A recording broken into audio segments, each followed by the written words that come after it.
tal? Buenos días. Ahí estamos. Me alegro mucho veros, como siempre. ¿Sí? Bueno, bien. Cualquiera de ellas aparecieron parecidos a turiosauros. Y ahora la pregunta es, de la cabeza a la pata trasera.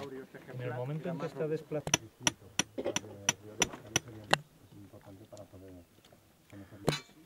¿Qué esperáis? ¿Qué esperamos? No podemos daros el resultado final a la cabeza de la mejor. Podemos saber si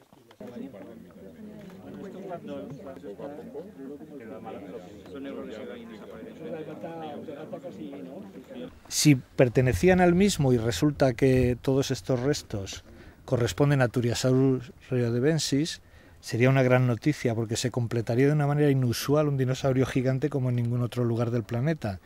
Pero si resulta que estos restos que estamos encontrando aquí en San Lorenzo no fueran de Turiasaurus riodebensis, la noticia sería aún más importante, podríamos decirlo así, porque habría dos dinosaurios gigantes diferentes.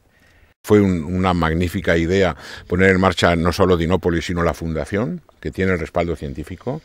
O sea, Dinópolis no es solo un centro de interpretación, por decirlo de alguna manera, de carácter lúdico, sino que tiene detrás el respaldo científico de la fundación. En ese aspecto hay que resaltarlo. Vamos a hacer, además, ya os lo informo, vamos a hacer en Riodeva un centro de interpretación de estas cuestiones, porque sé que el alcalde tiene interés en ello. Tenemos ya un modelo, un proyecto que nos ha elaborado la propia fundación.